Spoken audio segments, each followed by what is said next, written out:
इनका काम है। बच्चे खो जाते हैं, सो जाते हैं, रोते हैं, इनको संभाल के रखो ठीक से।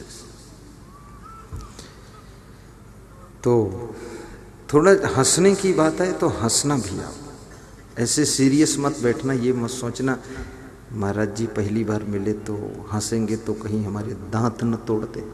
मैं दांत वात नहीं तोड़ूंगा, हम तो और खुश हो जाते तुम हंसते हो। जब हम हंसते हैं तो तुम खुश होते हो, तुम हंसते तो हम खुश होते हैं, और दोनों हंसते हैं ना तो दुनिया में सभी खुश हो जाते हैं।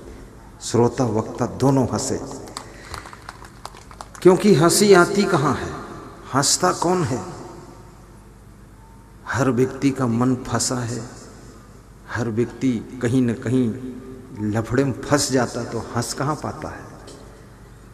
हंसना तो केवल बचपन में ही होता है जब पूरा ज्ञान नहीं होता है, और जब ये संसार का पूरा अनुभव हो गया तो हंसना नहीं, केवल फंसना ही फंसना है। मोह में फंस जाओ, वासना में फंस जाओ, लोभ में फंस जाओ।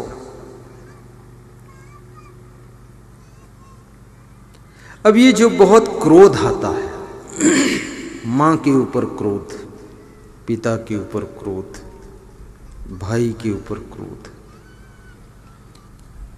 ये क्रोध इतना खतरनाक चीज है।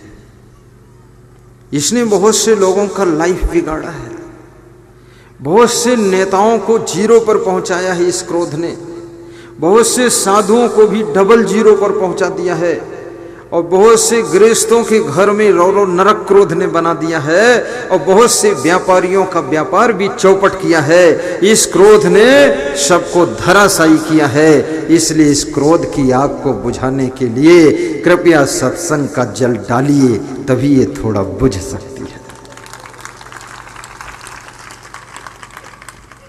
ये मामूली नहीं है। सन्नियच्छति यो बेगम उत्थितम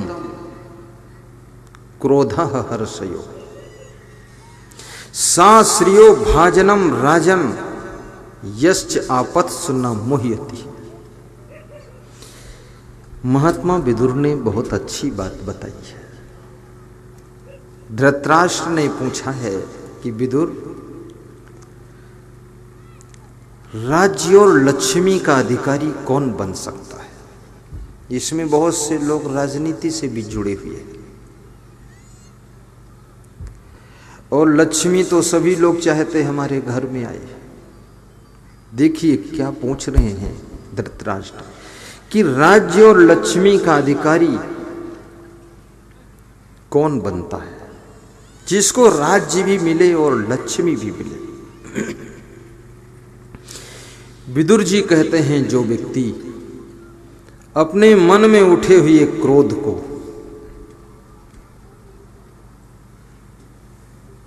और हर्ष को, क्रोध के वेग को, तूफान को, क्रोध की आंधी को, और हर्ष यानी खुशी के समाचार को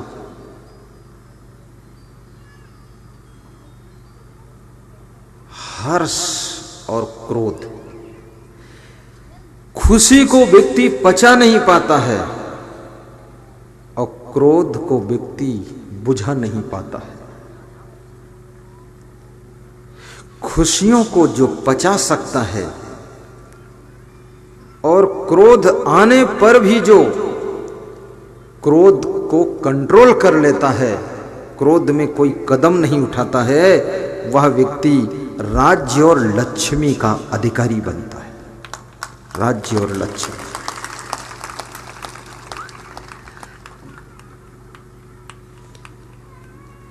इसलिए राजनीति में भी यदि आप काम करते हो, कभी कभी आपको बहुत क्रोध आएगा, पार्टी की हाई कमान पर क्रोध आ जाएगा, आपको कार्यकर्ताओं पर क्रोध आ जाएगा, आपको पार्टी के पदाधिकारियों पर क्रोध आ जाएगा, लेकिन वो क्रोध तुमको हरा सकता है, कमजोर कर सकता है। सावधान हो जाए। गुजरात के लोग आगे क्यों बढ़े? क्योंकि गुजराती व्यक्ति में सहनशीलता बहुत होती है, गम खाने की क्षमता बहुत होती है, और गुजराती व्यक्ति सूझबूझ से काम करता है। हड़बड़ हड़बड़ गड़बड़ गड़बड़ झड़बड़ झड़बड़ नहीं करता है। खूब था लगा लेगा तब पांव आगे बढ़ाएगा। ये गुजराती में बहुत खासियत होती है। और जरूरत पड़ने पर इतनी गम खा लेगा कि माटी का धोंधा बन जाएगा, और समय आने पर सारा कंट्रोल करेगा अपने अंडर में, फिर दूसरे को चूमू नहीं करने देगा। मैं गुजरात में बहुत रहा हूं, 28 वर्ष से गुजरात से मैं जुड़ा हुआ, तो वहां के लोगों का ट्रिक समझता हूं। गुजरात का एक सोनी परिवार का व्यक्ति मेरे पास आया, बोला 2 बार बिजनेस किया और फीड खा गया मैं। तो मैंने कहा क्या हुआ, तुम कैसे गुजराती हो? तो बोला मैं शुद्ध गुजराती नहीं हूं, थोड़ा सा मिक्स गुजराती, इसलिए धोखा खाया। प्योर गुजराती होता तो बाजी मार ले जाता। और गुजरात में जितनी रोड है उसके किनारे किनारे सब फैक्ट्री लगी हुई है, और एक एक फैक्ट्री में 1,000, 500, 5,000 लोग सर्विस करते हैं। गुजरात में जो पढ़ा लिखा नहीं है वो भी 10-15 हजार रुपये महीने पा रहा है, सब प्राइवेट सर्विस। बहुत बुद्धिमान लोग हैं और बहुत सहनशीलता है। वो सहनशीलता हमारे उत्तर प्रदेश में भी आना चाहिए, छत्तीसगढ़ में आना चाहिए, चंडीगढ़ में आना चाहिए, और पंजाब में तो ज़्यादा ही आना चाहिए, क्योंकि हिमाचल में, हरियाणा में तो बहुत ज़रूरत है। हरियाणा का आदमी तो बिना ज़रूरत के भी गर्म हो जाता है 106 डिग्री में, बहुत जल्दी।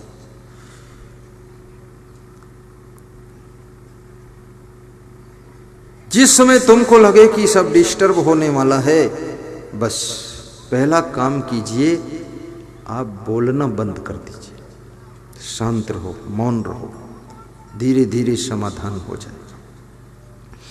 सारा समाधान तुम बोल कर नहीं कर सकते हो, सारा समाधान तुम किसी को समझा कर नहीं कर सकते हो, सारा समाधान तुम किसी के ऊपर हावी होकर नहीं कर सकते हो। लोग और दुनिया ये अपना समाधान खुद भी समय का इंतजार करो, तो आज नहीं तो कल आपकी पत्नी स्वयं समझ जाती है, माँ को भी परसों समझ आ जाएगी, और आपके दामाद को भी 3 दिन बाद समझ बूझ आ जाएगी। वो इतने सब बैल थोड़े हैं, वो भी कुछ हिसाब लगाएगा। तो कबीर साहब कहते हैं, नर हरि लाग दो विकार बिन ईंधन, मिले न बुझावन हारा। ये मनोविकारों की आग, बिना ईंधन की आग तुम्हारे अंदर लगी है, और इस आग को बुझाने वाला कोई आज तक मिला नहीं। आग जल रही है, ईंधन कोई नहीं है।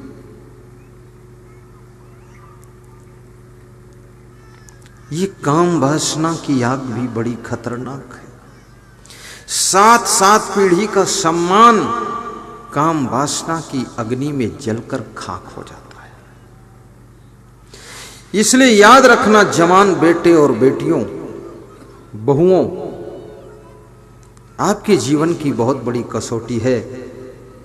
धनवान बनना आसान है, लेकिन इस दुनिया में कीर्तिवान बनना कठिन है। पूर्वजों की जमीन को बचाकर रखना भी आसान है, लेकिन पूर्वजों के यश और सम्मान और उनकी प्रतिष्ठा को बचा करके रखना तुम्हारे सामने एक बहुत बड़ी चुनौती है। उनकी प्रतिष्ठा की भी रक्षा करो, उनका सम्मान सुरक्षित रहे। बेटे, बहू और बेटियों का चरित्रवान होना, गुणवान होना, महान होना, धनवान होना पूर्वजों के सम्मान की वृद्धि कर देता है।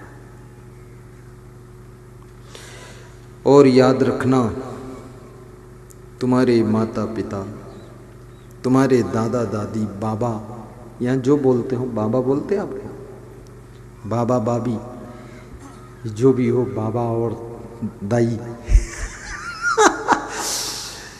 इनको खुशी तब होती है जब तुम खुश रहते हो।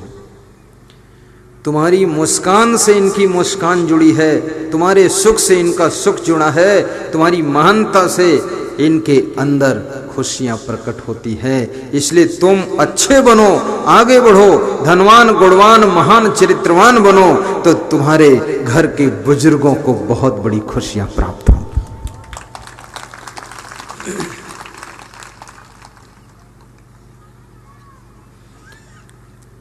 धनवान बनना भी आवश्यक है। कृष्ण भगवान कितने धनवान थे तुम्हें पता, हमें पता, सबको पता। सोने की द्वारिका थी, धनवान भी थे, महान भी थे, विचारवान भी थे, विवेकवान भी थे, बुद्धिमान भी थे। और रावण वो भी धनवान था, उसके पास सोने की लंका थी। लेकिन रावण महान नहीं था, चरित्रवान नहीं था, गुणवान नहीं था, विचारवान नहीं था, विवेकवान नहीं था, इसलिए लंका आग में जलकर राख हो गई, समापन हो गया। कृष्ण भगवान का नाम आज भी यश के साथ लिया जाता है और रावण का नाम आज भी अपमान के साथ लिया जाता है। कोई व्यक्ति अपने बेटे का नाम रावण नहीं रखता है।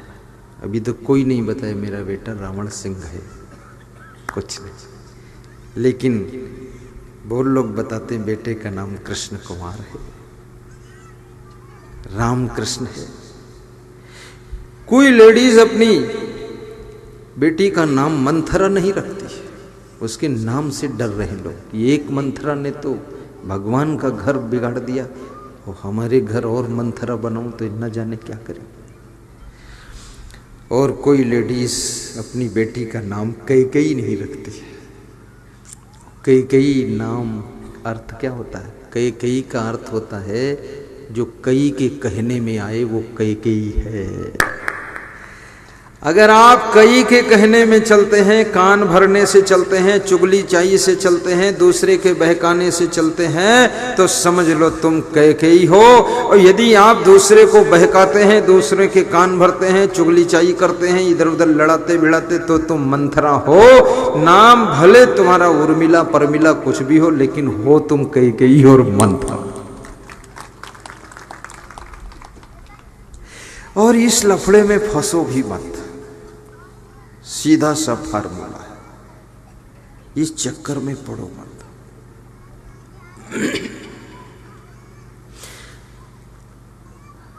अपनी उन्नति के बारे में सोचो, शांति के बारे में सोचो कि शांति कैसे मिलेगी और उन्नति कैसे होगी। तो मिले न बुझावन हारा। और संत कबीर कहते हैं, मैं जानो तो ही से व्यापे जरत सकल संसारा। मैं जानता हूँ ये मनोविकारों की आग तुम ही से पैदा हुई है और इस आग में सारा संसार जल रहा है। काम क्रोध लोभ मोह।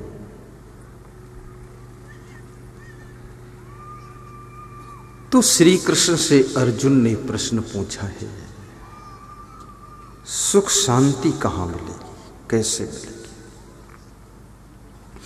क्योंकि पूरा संसार अशांत है, ये सुख कहाँ मिलेगा? आइए श्री कृष्ण भगवान के श्रीमद् भगवत गीता के श्लोक के माध्यम से आपको सुख शांति का मार्गदर्शन कर रहा हूं। सीधे बैठ जाओ।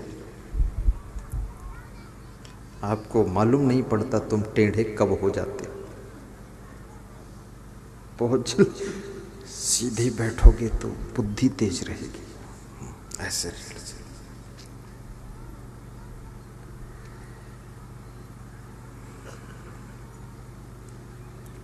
शक्नोति है यह सोढ़ुम प्राक शरीर विमोक्षणात्।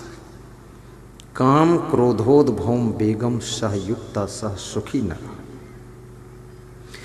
युक्ताहार विहारस्य युक्त चेष्टस्य कर्मसु युक्त स्वप्नाओ बोधस्य योगो भवद दुःखः।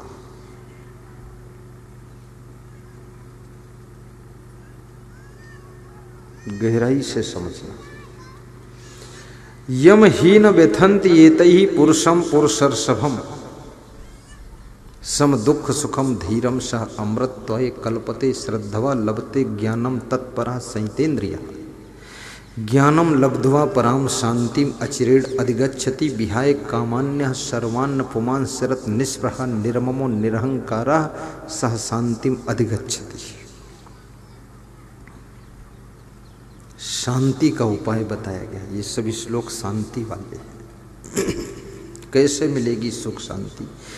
नास्ति बुद्धि अयुक्तस्य न च अयुक्तस्य भावना न च अभाव यतः शांति अशांतस्य कुतः सुखम। श्री कृष्ण कहते हैं कि तुम्हारे पास में 3 चीजें हैं, गौर से सुनना। एक तो शरीर है, दूसरा मन है और तीसरे आत्मा। ये 3 चीजों का संगम है। शरीर, मन और आत्मा, ये तीनों चीजें हमारे आपके जीवन में है। मन एक ऐसा सेतु है जो शरीर और आत्मा का कनेक्शन रखता है। वो सेतु बंधु है। राम प्रकाश जी समझे? हाँ ठीक है। अब इस शरीर को क्या चाहिए? कितने लोग शरीर से दुखी हैं, शरीर के कारण दुखी हैं, शरीर की बीमारी से दुखी हैं, शरीर के रोग व्याधि से दुखी हैं। प्रथम सीढ़ी शरीर। अभी शरीर को स्वस्थ रखने का भी ख्याल कीजिए। ये स्वस्थ कैसे रहेगा? केवल दवाई खाने से स्वस्थ नहीं हो सकता है। थोड़ी सावधानी रखने से स्वस्थ रहेगा। एक बहुत बड़े चिकित्सक ने बताया है कि जिनको स्वस्थ रहना है उन्हें क्या करना चाहिए। उसने बहुत मार्के की बात कही है। उसने कहा है कि जब भूख लगे तो थोड़ा खाइए और भूख न लगे तो बिल्कुल न खाइए। ये सब बच्चों को शांत करें और पानी कोई न पिलाए। चलो पानी का काम खत्म करो राधे श्याम। कोई खड़ा ना रहे बच्चा, ये डिस्टर्ब बहुत होता है। पानी वाला काम खत्म कर दो। चलो पानी खत्म और बानी शुरू। हाँ चलो हटा दो। बिल्कुल कोई शोरगुल नहीं करेंगे। भूरेलाल इनको बिठाओ सबको। बाल्टी वाल्टी हटा दो। पानी पीना मत और यहाँ से निकलना तब पी लेना। सब बन जाएगा। लोग निर्जला व्रत रहते हैं दिन भर, तो अपन सत्संग में निर्जला व्रत रहकर सुन लो। 2 घंटे का काम बन सकता कि नहीं? हाँ इसमें खुटपुट होगा फालतू। साहेबंद की साहेबंद। तो क्या सुना रहा था मैं? कहाँ था? बोलो बसंत, रुद्र प्रताप बोलो, क्या सुना रहा था? सब भूल जाओ, अच्छी बात है।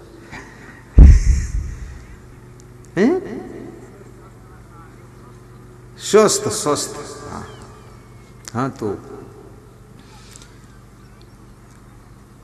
और उसने ये भी बताया है कि भूख अगर 2 रोटी खाने की है तो 1 रोटी खाइए। और ये भी बताया है पेट के अंदर 3 चीजें रहती है। एक तो भोजन, दूसरा पानी और तीसरा हवा। और तीनों का बराबर स्थान रहता है अंदर में, पेट में। और तुमने अगर भोजन इतना भर दिया कि अब ना हवा उसमें जा सकती है और ना पानी जा सकता है, तो कितना गड़बड़ होगा सोचो। और ज्यादातर यही लोग कर रहे हैं। 3 हिस्सा में बटा है इसका सिस्टम। तो हवा वाले भाग में भी भोजन और पानी वाली जगह में भी भोजन और भोजन वाले में तो भोजन है ही है। ये स्वस्थ रहने का पहला फार्मूला। ये चिकित्सक के द्वारा मैंने सुना है, क्योंकि हम लोग चिकित्सक नहीं, हम लोग साधु संत का क्या पता इतना ज्यादा। और होगा भी पता किसी साधु संत ऋषि मुनि को तो होगा, हमको नहीं है इतना पता। हम चिकित्सक के अनुसार बता रहे हैं, जो बहुत मर्मज्ञ लोग, चिकित्सा विज्ञान। और भोजन के बाद 1 घंटे तक पानी नहीं पीना है, 1 घंटे बाद फिर पीना है, और पानी को घूंट घूंट कर पीना है, एकदम ज्यादा नहीं पी लेना है, धीरे धीरे। और पानी ठंडा नहीं पीना है, नॉर्मल पानी पीना है। नॉर्मल का मतलब न ठंडा न गर्म, वर्जिनल, नेचुरल, वही नॉर्मल। ये फ्रिज का जो बहुत ठंडा होता है ना, तो ये तो अंदर जा कर के जठराग्नि को बुझा देता है। जैसे तुम चूल्हे में आग जलाओ, ऊपर से ठंडा पानी डाल दो, बुझ गई आग, बात खत्म हो गई, अब दाल क्या पकेगी। तो ऐसे जब अंदर भी जठराग्नि जलती है और अति ठंडा पानी उसको बुझा देता है, तो पाचन तंत्र में गड़बड़ी होती है, तो भोजन पचता नहीं है, फिर उसी में पड़ा पड़ा सड़ता है। तो ये भी ध्यान रखना, ये छोटी छोटी बातें। और स्वस्थ रहने के लिए मीठी नींद, गहरी नींद, अच्छी नींद लेना बहुत जरूरी। आज का आदमी सोता नहीं है ढंग से। कुछ लोग तो इतना सोते हैं कि दूसरे के हिस्से का भी सोते हैं। घर में ऐसे भी कुंभकर्ण, हाँ, सासू के हिस्से की नींद बहू निकालती है, और बाप के हिस्से की नींद बेटा निकालता है। और ज्यादातर लोग जब गहरी नींद नहीं सोते हैं तो इस शरीर को विश्राम नहीं मिलता है। गहरी नींद, मीठी नींद, निश्चिंत नींद, सोते समय सोचना नहीं है, बिल्कुल आराम से। और घर भी ऐसा बनाओ कि मेन गेट में ताला मारो, और सीढ़ी पर भी गेट लगाओ ताकि ऊपर से चोर ना आए। और मेन गेट में खुद ताला मारकर चाबी अपने गद्दे के नीचे रख लो। और अंदर भी लेट बाथ बनाओ ताकि किसी को फ्रेश होना हो रात में तो अंदर ही मकान में हो ले। बाहर खोल के दरवाजा डाल दे, तुम्हें टेंशन रहेगी कि कोई खोल के गया होगा, खुला छोड़ा होगा तो कोई चोर घुसेंगे, तो तुम सो नहीं पाओगे गहरी नींद। चतुर बनो, खिलाड़ी बनो, अंदर ही 1-2 लेटरिन बना लो एक साइड में, इनको सबको अंदर रखो। अंदर बहुत सुंदर है, बाहर तो दमादम कलंदर है। बाहर जाने मत दो किसी को रात में। ऐसा करना पड़ेगा। निश्चिंत होने के लिए व्यवस्था को भी ठीक करना पड़ेगा। यदि आपका घर ठीक नहीं, घर की व्यवस्था ठीक नहीं, घर के लोग भी ठीक नहीं, गेट ठीक नहीं, सेटिंग सही नहीं, तो आप लाख प्रवचन सुन लो, निश्चिंत नहीं हो सकते हो।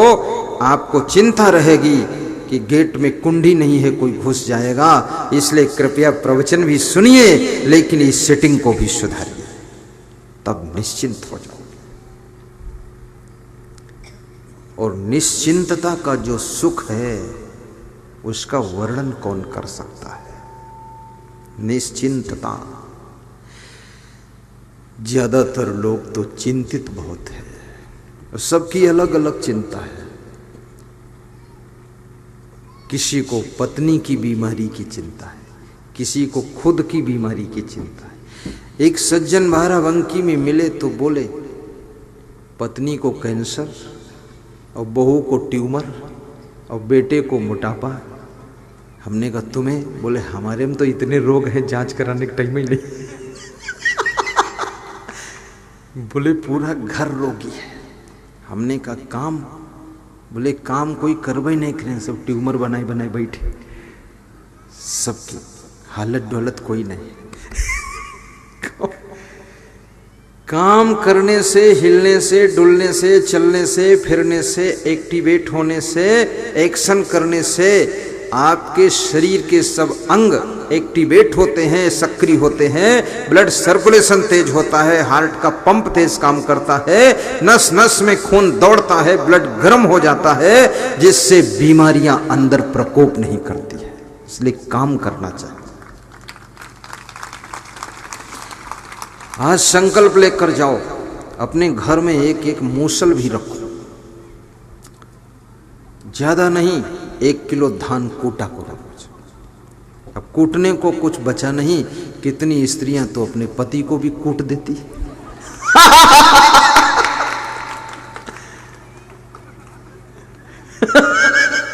और जो पति कूटे गए उनको याद आ गई मेरी कुटाई हो चुकी, पर पति को कूटने से चावल भी नहीं निकला, सब भूसी ही हो गया। अरे इनको मत कूटो, धान कूट लो। फिर देखो तुम्हारा शरीर भी बहुत सुंदर रहेगा। शरीर की सुंदरता बढ़ेगी इससे।